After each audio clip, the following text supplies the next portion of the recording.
Yes, I want to thank you so much for joining us on this show this afternoon.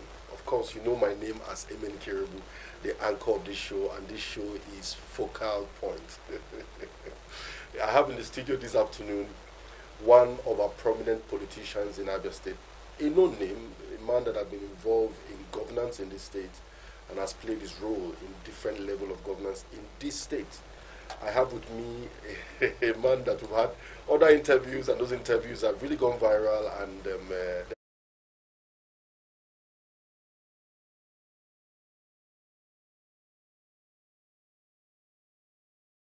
who is also the spokesperson of the PDP presidential candidate Atiku Abubakar in Abia State. Thank you, Chief, for coming again. Thank you very much, Emily. I'm always very happy to come to interact with you. Thank you so much. I appreciate it. Our interactions have always brought out reactions and re-reactions. So I'm believing that today's interaction too will bring us more and more reactions. Of course, what is media if there is no reactions? That's absolutely correct. That's absolutely correct. So thank you for coming, sir. Thank you. How has it been? Last time we were discussing about the state, looking at political issues in the state, and we've not talked for a while. I don't know if you have finally realigned or aligned, or you are now in the good place of what's happening now. Well, I'm always aligned. Okay. I have been a PDP member since 2004. I am still a PDP member till date. At some point in the party formation, of course, you know all the brouhaha we had with our primaries. So some of us were a little critical about the formation and about the way things were conducted, and it didn't make us leave the party. It just made us be a little more critical about the leadership of the party. But yesterday is gone. We've had our primaries, however way that was conducted. Things are calming down, and PDP is together in Abia State. And so I would just want to say that when folks are critical about a group that they are part of, I think people should not take constructive criticism to mean that you are disgruntled or you are unhappy. No, we will from time to time be critical about our party, and that's the only way we can get stronger.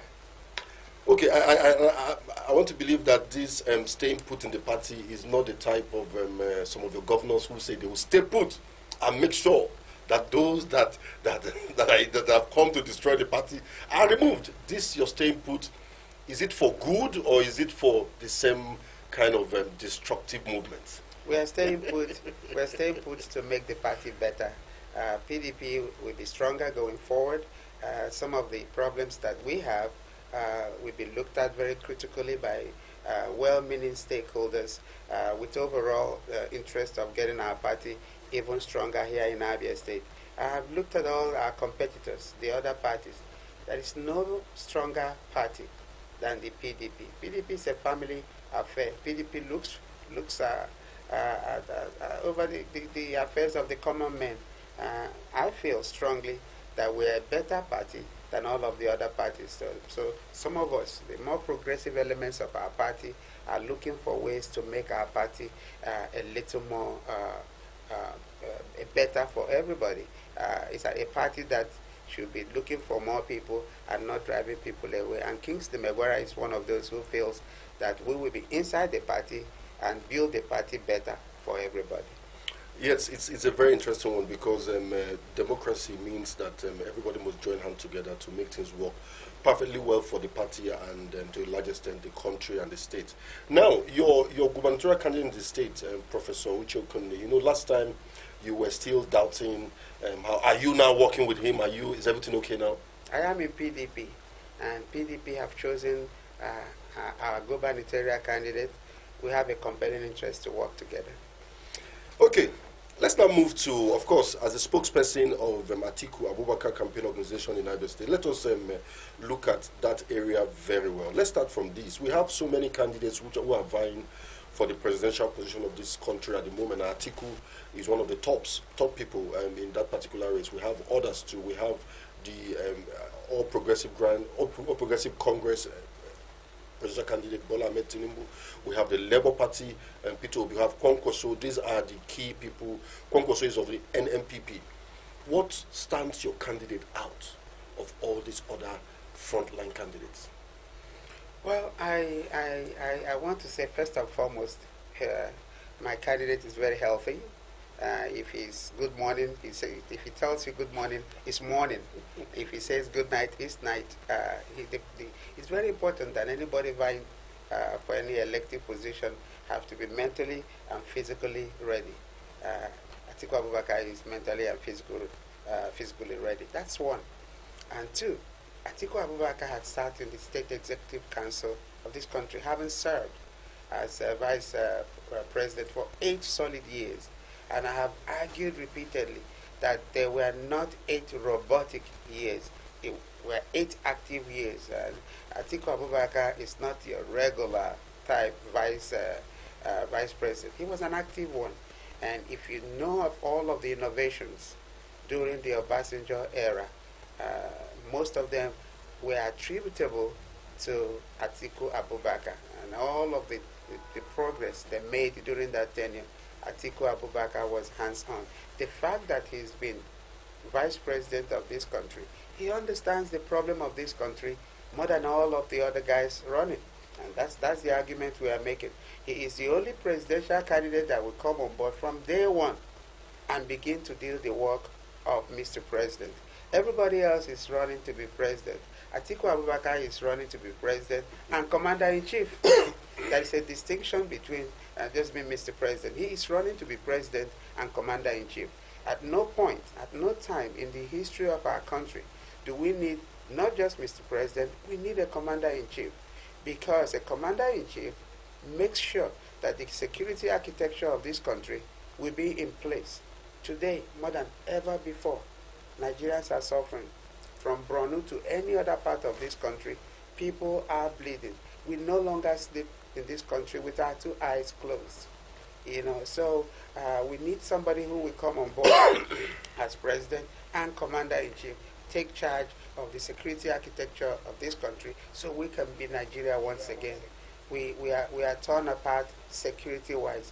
Nobody walks around again safe. Big man, small man, everybody is vulnerable.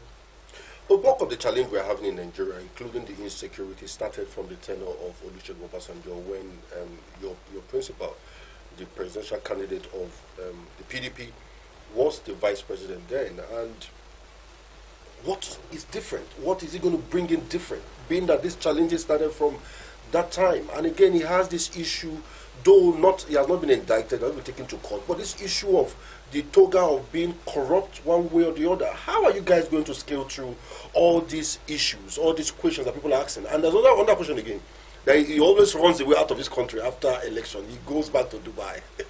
That is a politician on sojourn.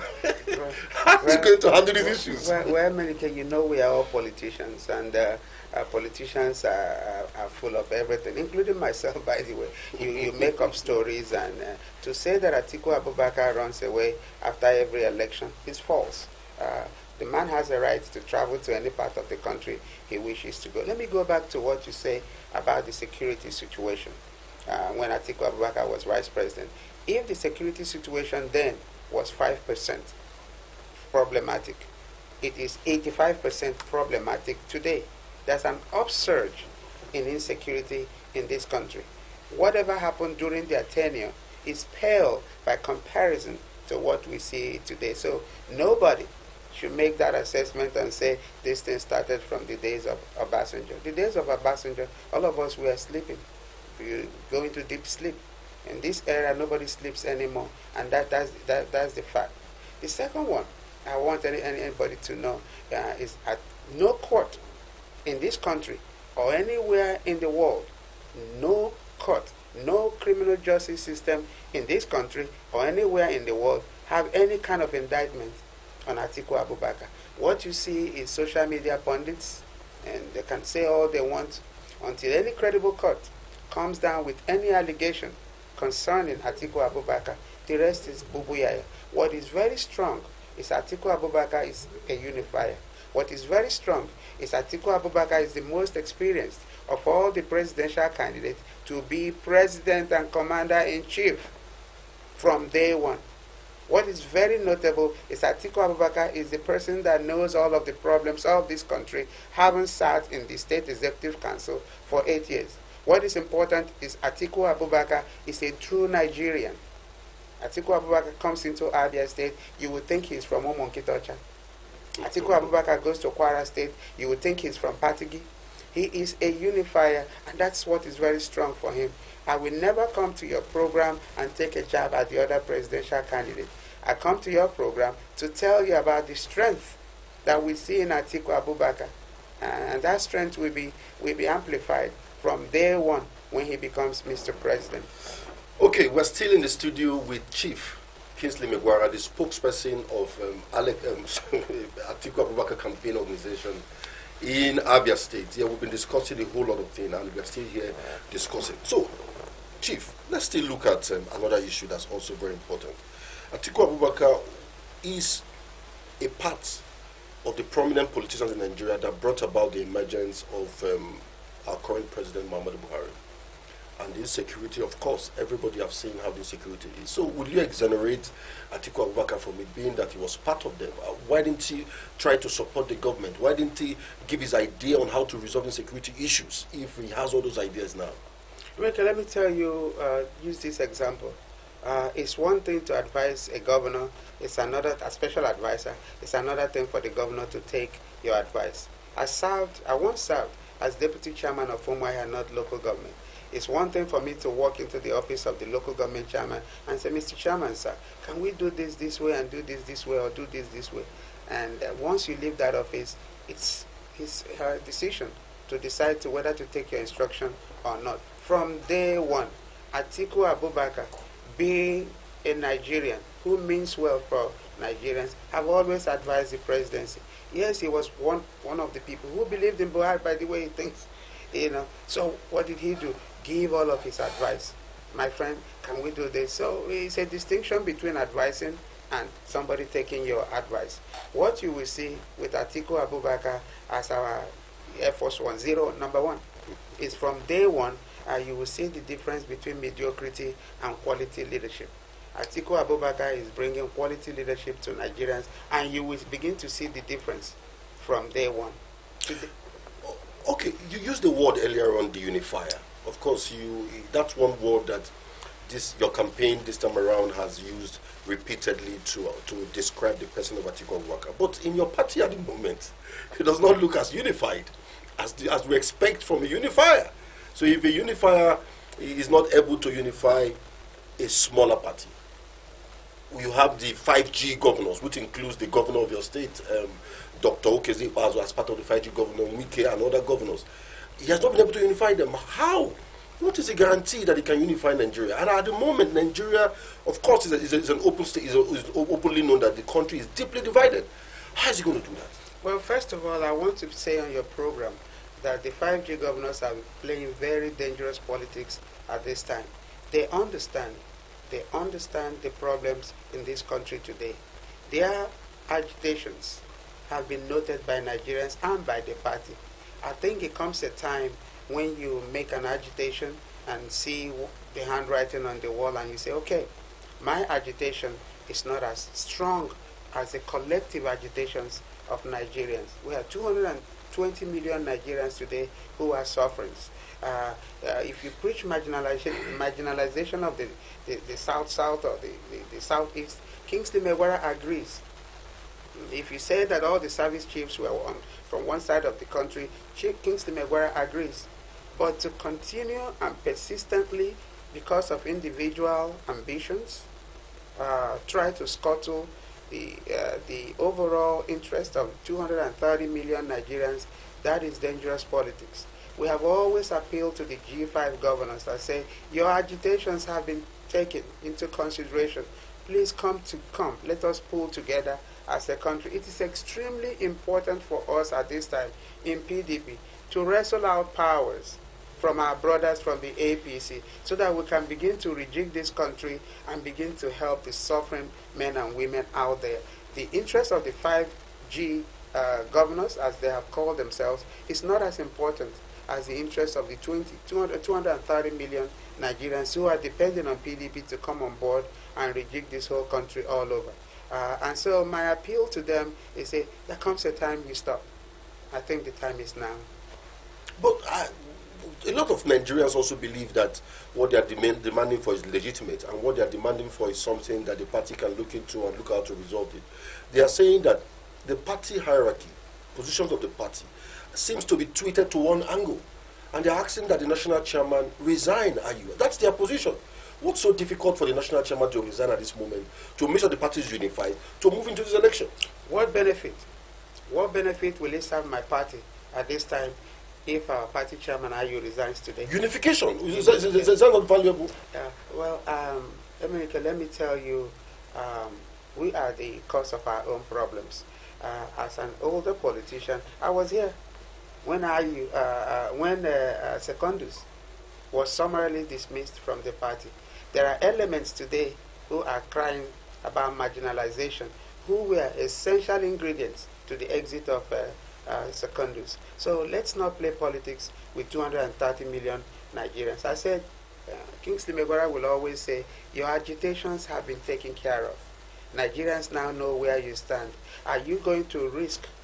Are you going to risk what your present position? Are we going to risk this and see a continuation of the APC for another 4 years? That would be suicidal for this country. So I am appealing to all of the 5G governors that you've made your point. The healing process has to start now. And Governor Wike, if you truly believe in Nigeria, and if you truly believe in the sufferings of the 230 million Nigerians, now is the time to say, let us begin the healing process. We need to pull together as a political party and support Alhaji Atiku Abubakar to see if we can get this country going again. I want to live in a Nigeria, in a country where things are the way it used to be. Today, a bag of rice is 40,000 naira. When Goodluck Jonathan left, it was 8,500. Today, you can hardly buy petrol for how much? 250 naira a liter. Things are extremely very, very bad. Go out there to the marketplaces and ask those market women what they are going through. So to maintain the position of the 5G governors is to maintain the position that you want a continuity of the APC government, and the APC government is not what we need at this time. Okay. Do you think your party has a chance of winning the election without those 5G governments?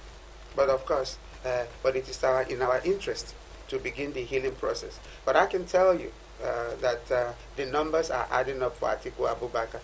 And Emenike, you and I... Even without the 5G governors? Even without the 5G governors. You and I will come back... Even without the 2 million votes from... is it 2 million votes from River State?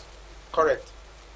The numbers are adding up for Atiku Abubakar to be the next president of the Federal Republic of Nigeria. You can take that statement to the bank, and you will see. Which of the bank? You will see. Take it to First Bank. Take it to First Bank. Yes. We are still in the studio discussing with Chief Kingsley Megwara. We are looking at issues as regards the 2023 election, and of course, we are looking at the chances of Atiku Abubakar, the presidential candidate of the PDP. Don't forget that Chief Megwara is the spokesperson of the Atiku Abubakar Campaign Organization in Abia State, and the discussion is really interesting, and we are keeping up with it. Let's go to this letter written by Soludo. He made some allusions there. In that letter, he made it look as if your candidate Atiku may lose because of P2B. That P2B is eating up Atiku's votes. That in fact Atiku and P2B is giving more chance to Tinubu to emerge as president of the Federal of Nigeria. What do you think about that? Well, that's his position, and that's his position. I had stated earlier that the PDP presidential campaign is very comfortable where we see ourselves today. I think Atiku Abubakar, in our opinion, have a better chance of being the next president of this country than anybody else. I wouldn't like to make comments regarding my brother, Peter Obi, uniquely qualified, very nice human being. But being uniquely qualified and being a nice human being doesn't win election. What win election is the numbers. And I'm saying that today, the numbers are adding up better for Atiku Abubakar than for any other presidential candidate. Let them go out and make their case. What we are looking at are the numbers. Today, the numbers are adding up for Atiku Abubakar. And anybody who understands our game understands that it's a game of numbers. PDP presidential campaign today is very comfortable where we are. It will be in our interest if the 5G governors can come on board and pull together with us. But I can tell you, the party is strong enough to push our message, and the people are buying our message, and I think we are comfortable. The olive branch have always been extended to the 5G governors, telling them that we cannot toy with the ambitions and the sufferings of the 230 million Nigerians. What they are doing now is toying with the future of 230 million Nigerians, and we are begging them passionately to stop. The bleeding has to stop so that we can pull together as a party and show a very formidable force going into next year's elections. Meanwhile, it's good I inform you that they have moved from 5G governors to integrity governors. You see, they are now integrity. That means they are becoming the soul of politics in Nigeria. Integrity. And of course, that's what we need, integrity. Going back to what you said, that Peter Obi is a nice person, just like you said. I can remember also Shetima saying that nice people sell ice cream.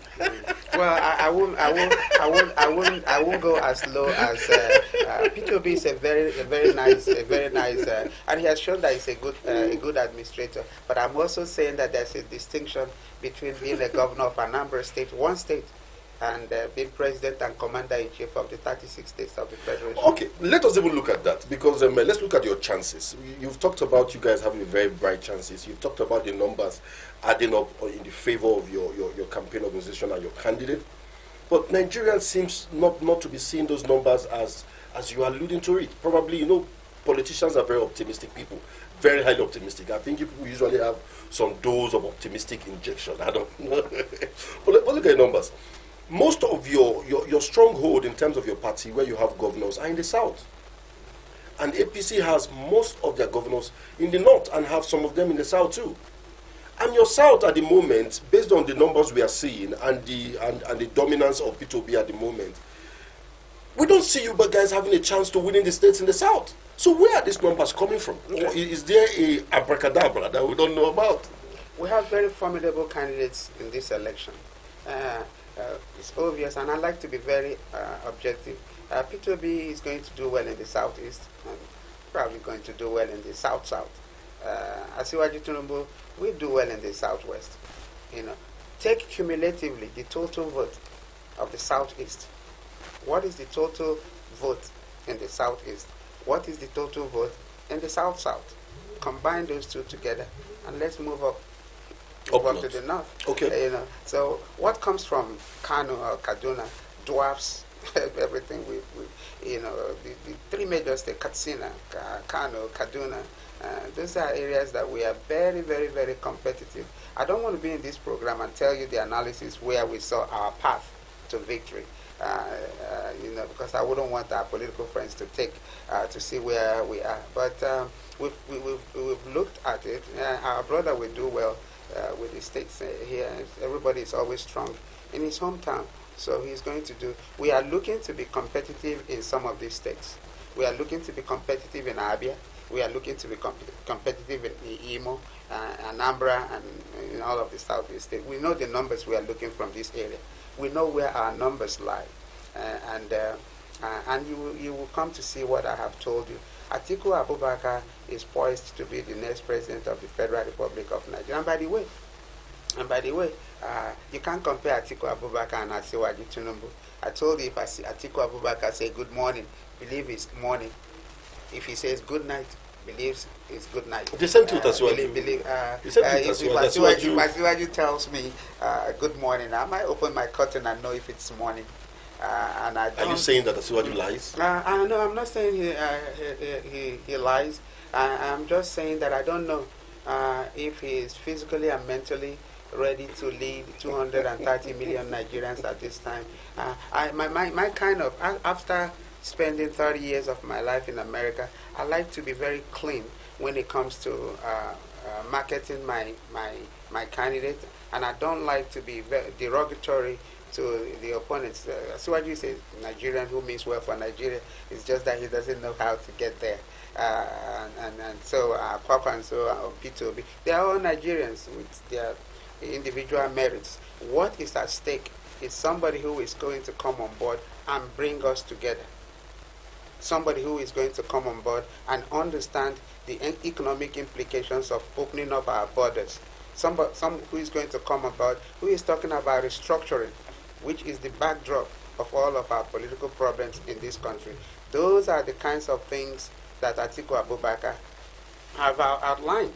And so we just think that an Atiku Abubakar who understands the dynamics, the political and complex nature of our country, will not have all of his service chiefs coming from the north.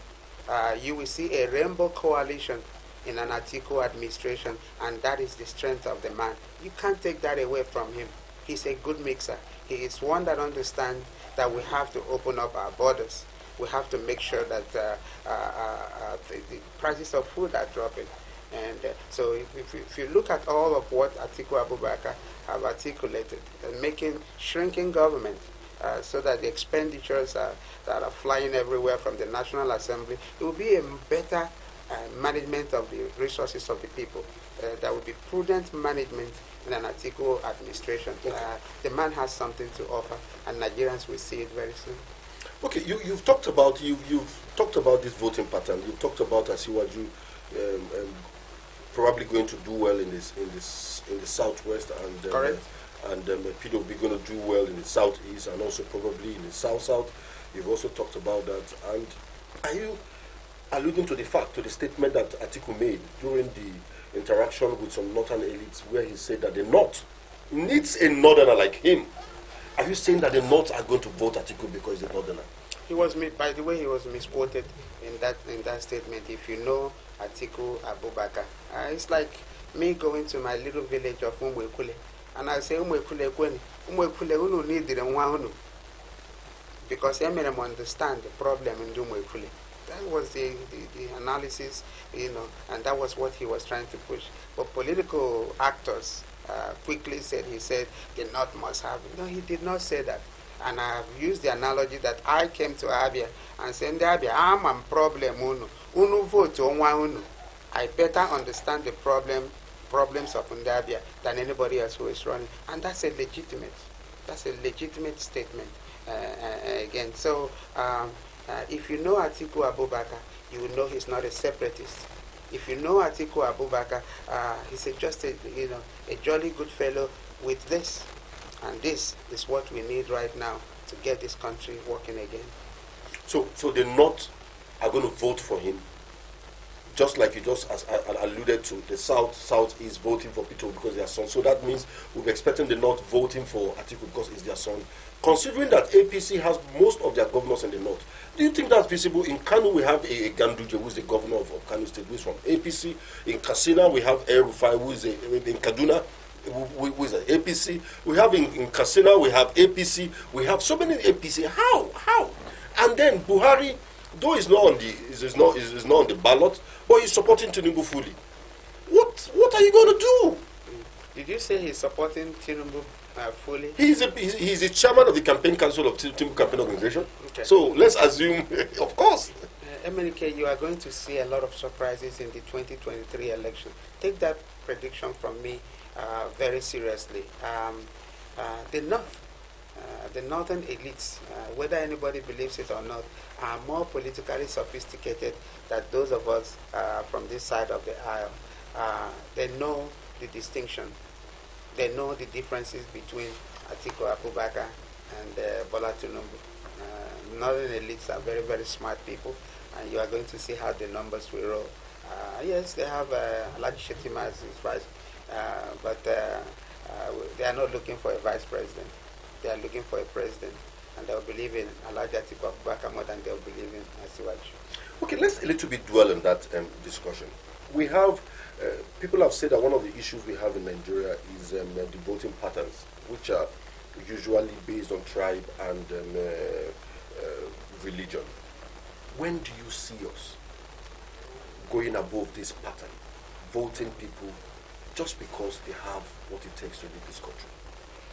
Well, my brother, we are not there yet, and if anybody says we are there yet as a country, they may not be telling the whole truth. Today we are still voting because, oh, my brother, whether he's competent or not. Oh, my brother, blood is thicker than so. But because we have people who have said that this is my turn. People who say Emilio Con, Emilio Con. It's not Iwoko Lokon. Gbogbo wa ló kàn. Gbogbo wa ló kàn. Gbogbo wa ló kàn. Nigeria ló kàn. Iwoko ló kàn. Gbogbo wa ló kàn. And we need to make that very, very clear. It's not a one-man thing. It's not a birthright that is given to anybody. So our brother Bola Tinubu, Josa, ẹ̀yin kọ́ ló kàn. Ẹ má bínú.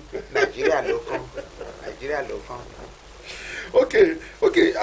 Another issue that most Nigerians have is the issue of trust, because most, let me not say most, because I may be wrong. Some Nigerians have is the issue of trust, because they have seen your candidate play a deep role in the emergence of the present President Muhammadu Buhari, and during their campaigning, they promised Nigerians restructuring. Now they entered, and it seems as if the restructuring have been put to the back corner.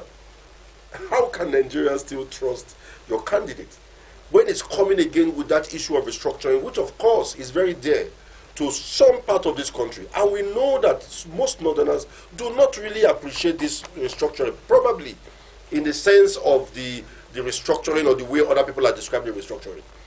How can Nigerians trust your candidate to actually do what he says he's going to do? Well, if you know about politicians, you come around every 4 years. And Atiku Abubakar will do very well as president, and people will clamor, please bring back an Atiku Abubakar. And he has said from day one that we have a compelling interest to restructure this country. And let me tell people, there is nothing wrong in restructuring our country. Restructuring is simply looking at the strengths of every section of our country and making sure that things are holistic. Restructuring is actually going to be good for all Nigerians. Let me assure our people that one of the problems we have today is the fact that people no longer, certain people no longer believe in the formation called Nigeria. With restructuring, people will begin to own up to saying, okay, we are now part of this big thing called Nigeria. Alhaji Atiku Abubakar have maintained from day one that he intends to restructure the country, and it's a good thing for everybody. It's a good thing for the North, it's a good thing for the West, and it's a good thing for those of us who are Easterners. It's a pivotal point in what he says he is going to do. And Nigerians believe that if Atiku Abubakar say, I'm going to restructure the country in the interest of all of us. Restructuring is a major part of the policies of the next administration, and we'll begin the healing process by so doing. More than restructuring, it's opening up things so that we can begin to the cost of living in this country skyrocketed. You go into the market with 50,000 naira, by the end of the day you don't know what you have bought. We need to think about the average man and woman out there. That is the concern for Atiku Abubakar. That is the concern for Atiku Abubakar. Atiku Abubakar is the only presidential candidate whom, as we speak, have assembled the brightest minds in our country in his economic team. Kingsley Megwara will want to see the price of rice go from the current 40,000 naira to 10,000 naira in the first 3 months of his administration. If we don't do the things that will make people say, well, we told you so, then we would have failed. Atiku Abubakar understands that we have a compelling interest to tell people, we told you we were going to do this, and we did it. And that's what is going to happen. He is the most prepared. He is the most prepared of all of the presidential candidates to hit the ground running. And you can take that to the bank. Okay, yes, we are still in the studio with Chief Kingsley Megwara, the spokesperson of Atiku Abubakar Campaign Organization in Abia State, and we have looked at various issues. And of course, we still have few interactions or few questions to ask so that we can get extracts for Abians and for Nigerians who are interested in this 2023 election. Please remember that INEC have started giving out voters card to people who recently registered. So please, if you have registered recently, go to INEC office near to you where you registered and make sure you get your PVC and arm yourself with it. That's the weapon you have to install government and to better this country. Thank you. Let me go back to Chief.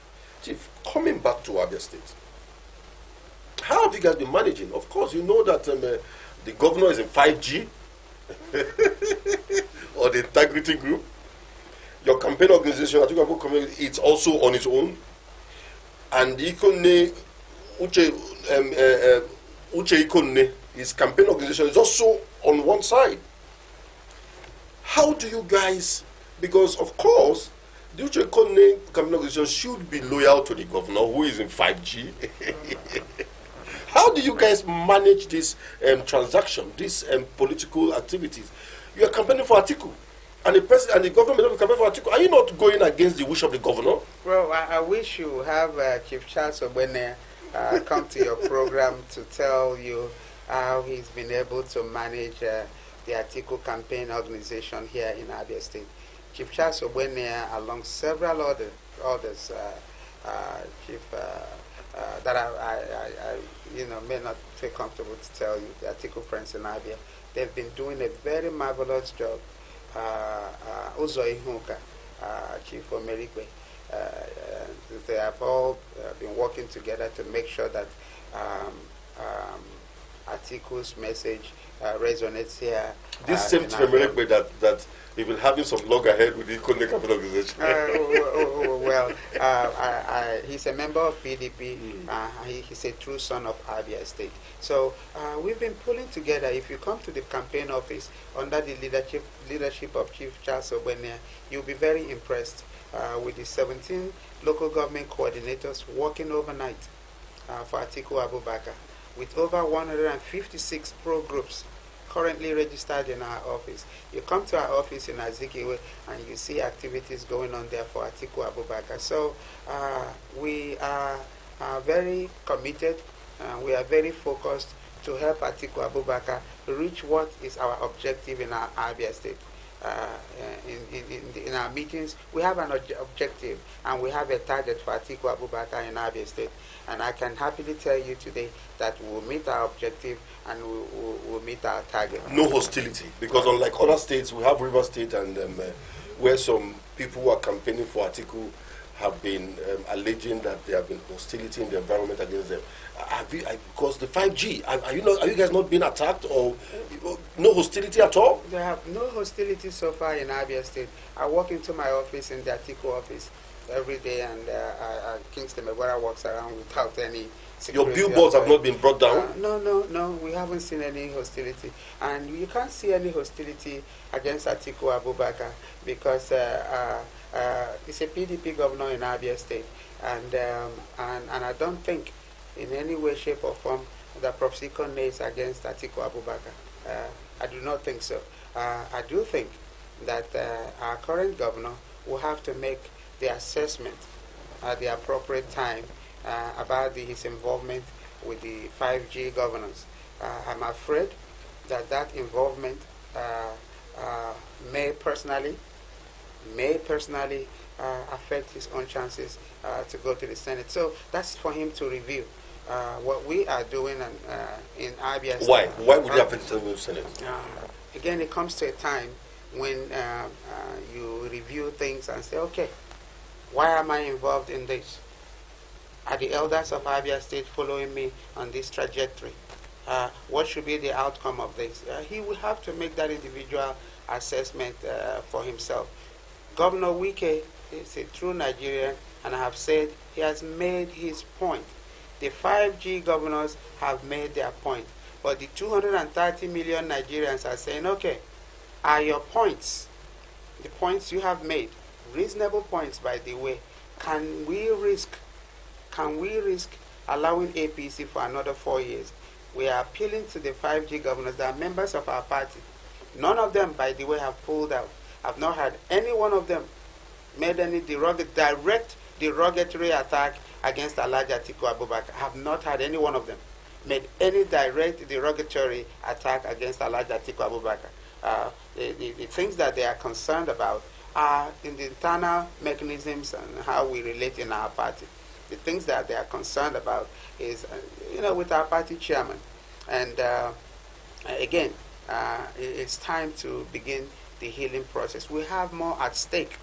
We have more at stake in the next elections if we don't come together as a group. For Abia State, at some point Abians will say, okay, what is our direct involvement with this whole 5G? Where do our leaders stand on this? I would like the governor.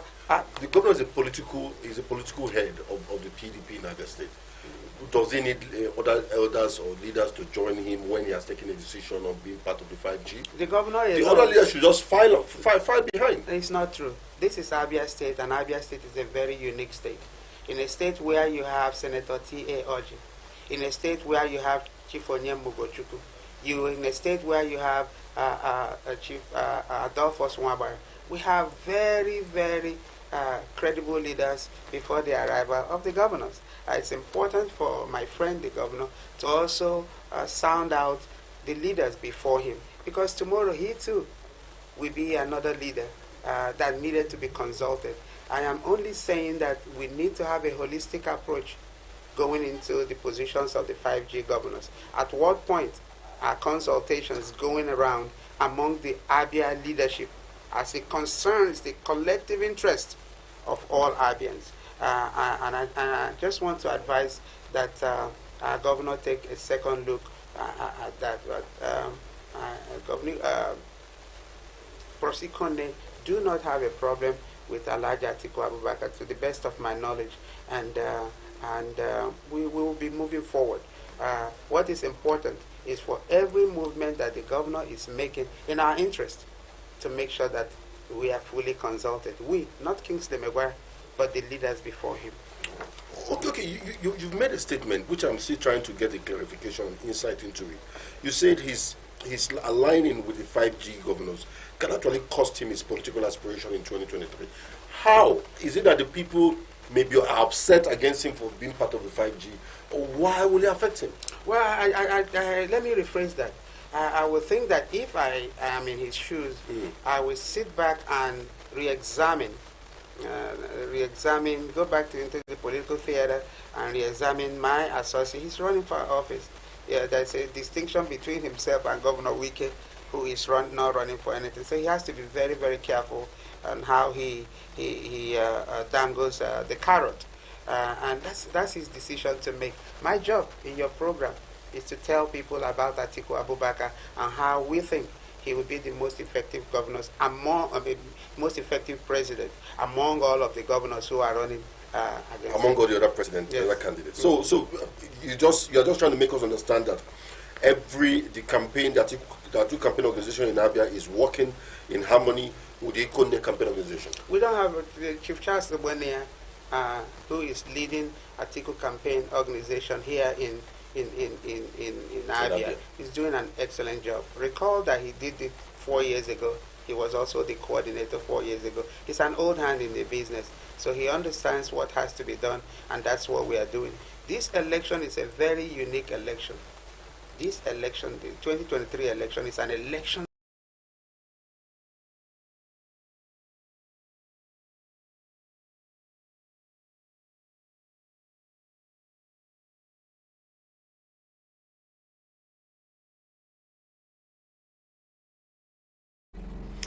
Sorry for the little break in transmission. These are technical issues that comes up once a while.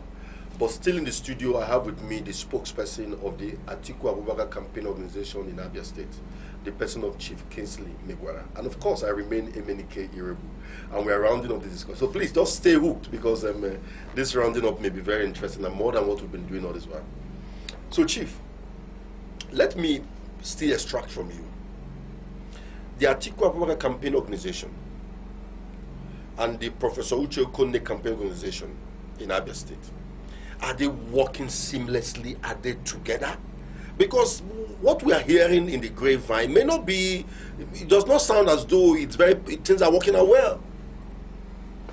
Well, I think those who may feel that way may feel so because of the current position of Governor Okezi Bazo being a member of the G5 the integrity group. We do not see any problems at all between the campaign organization, Atiku Presidential Campaign Organization, under the leadership of Chief Charles Ogbene and the Prosecution's campaign. We do not see so. But our direct focus is to ensure that we carry the messages of Alhaji Atiku Abubakar to the electorate. So say Alhaji Abubakar had asked that you should look at him as you look at the other candidates who are running, to let people know all of the strengths of Alhaji Atiku Abubakar that made us feel that he's our next president. So we do not have any problems with anybody at all. And I've had people say, you come on programs and you don't talk about any other candidate. My job is to market Atiku Abubakar as his spokesperson in our campaign organization that is headed by Chief Charles Ogbene. So I come out every morning to interact with journalists and making that appeal to our people. The general appeal that I make to Ndibo generally also is when I say that it's a very dangerous trajectory to put all of our eggs in one basket. I want Ndibo to take a second look at Alhaji Atiku Abubakar. The future, next 4 years of administration will be under Alhaji Atiku Abubakar. And I have said this, and I've said it all over again, because we've looked at the numbers, like I said, and the numbers are adding up for Alhaji Atiku Abubakar more than it's adding up for the rest of the presidential candidates. Okay, let me ask one very important question as regards Ndibo and Abians and Ndabia. You can take that as one shot. You've talked about Igbos having a second look on Atiku Abubakar. Why should they? What should Igbos be expecting? What should be their hope? What should be their expectation if they intend to support Atiku Abubakar this coming election? Well, you can see that we are more, Ndibo are more embedded in PDP than in any other political party in Nigeria. We are there, and because we are there, we will be part of what is going on. I don't see that much involvement of Ndibo in the Asiwaju Tinubu's formation. Ndibo are an integral part of Atiku Abubakar formation, so we are looking forward to being very represented. More than any other thing, and I know my friends the others, they say, is it because Atiku Abubakar is our in-law? There's another adage in Igbo land that says, Ogonye Nwanne. He's our in-law, and I don't play up that in-law part of it. I play up competency and capacity. Competency and capacity. Competency because he's been vice president for 8 years. Capacity because he has the connections to make sure that things work around.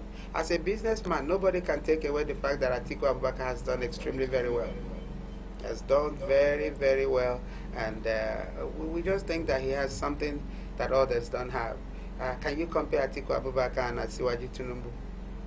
Apple and oranges, and Nigerians know that, and that's where we want to leave that at this time. Okay, listening to your vice presidential candidate, Ifeanyi Okowa, during the Arise TV town hall interaction, where the issue of Biafra IPOB came up, he made a statement as regards that they will provide a level playing ground for discussion, that there will be more discussion to see how to resolve the issue. We want to believe that your vice president is speaking for your president. Do you believe that statement? I do. We have a better resolution of that conflict, if I will use that word, under Atiku Abubakar than under any other person who is running to be president. Atiku Abubakar is going to look closely at the agitations of the group and look closely to solutions that will bring peace, not just in Igbo land but across Nigeria. So when Dr. Kowa said that, we believe him completely.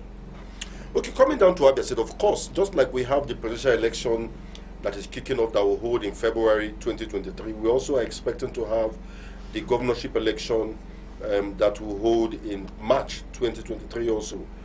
we have from this election we have so many candidates, and all of them seems to be doing very well.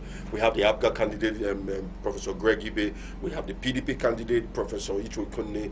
We have the Labour Party candidate, Dr. Alex Oti. We have the YPP candidate, in Nwafo. We have other candidates that this is the first time we're having so many candidates that are looking as though they are at par. What is your take? Do you see the chance of your party? Because these parties are strong. Well, first of all, I'm a proud card-carrying member of PDP, but I'm also a man who likes to say the truth. For the first time, we have very highly competent Abians running to be governor. Very highly competent Abians. And nobody can take anything away. And Kingsley Megwara will say this all over. Nobody can take anything away from Engineer Nana Nwafo. Very competent. Nobody can take anything away from Dr. Alex Oti, a very competent son of Abia State. So nobody can take anything away from Dr. Greg Ibe, who has done very well as a successful businessman. What is in contention is who amongst all of the Guba candidates, whom amongst all of them has from day one, who understands government, who can carry on from where Dr. Kezikbazo have left. I have had my issues with my friend, the governor, and I'm not going to rehash that now because he's a candidate for, he's running for Senate, and I don't want to dwarf the chances of anybody. But I believe the next governor of Abia State has got their work cut out for him. If it's Professor Ikonne, he's got his work cut out for him. If it's Dr. Greg Ibe, that's a lot of work for him to do. If it is Nana Nwafo, plenty of work for him to do. So the good news is that there are competent men running to succeed Dr. Kezikbazo. The good news also is that their level of competency will make them revisit the areas where Dr. Bazo might not have done as most would have expected, particularly in the areas of making sure that the men and women who are pensioners in the state, the issues of pensions in Abia State, Emenike, has to be revisited from day one, from whoever becomes the next governor of Abia State. I don't like the fact that our mothers and fathers are dying without collecting their hard-earned pension. So any one of these candidates has to look critically at, once and for all, how do we solve the pension problems and gratuity, pension and gratuity problems here in Abia State. We have to nip it. The second one is that we have not done very well in waste management in this, if you ask me. We've not done well. The next governor of Abia State has to treat waste management in this. I don't like the fact that people come to Abia State and there is garbage collections everywhere on our roadways, and you see heap and heap of garbages in the metropolitan city of Umuahia. It's not a good sign. It shows some level of I don't care attitude from the leadership. So I can go on and on and on and on and reel down some of the problems that I think the next governor will have to confront. But because this is an election year, if I begin to analyze some of our problems here, people will say it's Kingsley Megwara not part of the formation. But after whoever wins to be the governor of Abia State, people like me will talk. We'll begin to expose where we think that my friend might not have done as well, and we need to treat those areas immediately, not waiting another 4 years. Yes, we're rounding up with our discussion this afternoon with Chief Kingsley Megwara, who is the spokesperson of Atiku Abubakar Campaign Organization in Abia State. On the final note, Chief, why? The elections are around the corner. What would be advised to Abians in this our segment of discussion? Well, I want to tell Ndi Abia that we are all brothers and sisters in Abia State. I also want to tell Ndi Abia that we have a history of peace and harmony during elections here in Abia State. I want to warn parents to warn their children to not allow any politician to use your child. Most of us politicians, our children are abroad going to school, including me. So shame on me if I will allow Mrs. Okoronkwo's son, Mr. Solomon's son, to be used as a thug during this election. Don't allow any politician to use your children as guinea pigs because their own children are abroad going to school. Let us pull together as brothers and sisters and elect whoever Abians feel will come to solve the problems that we currently have. Above all, let's make this place very peaceful. My number one reason for coming to your program is to tell Ndị Abia, take a second look at Atiku Abubakar. He may be your next president. Thank you very much. Thank you, Chief Megwara, for coming to our show. Thank you very much. Thank you, Abians and Nigerians, for watching our program today and for sharing our contents. We believe that these discussions will continue with other political bigwigs in our state and in our country so that we can look at the issues and make up our mind of who or where to cast our vote come 2023. Thank you and God bless. My name remains Emenike Rebu, the anchor of this show, Focal Point. God bless you.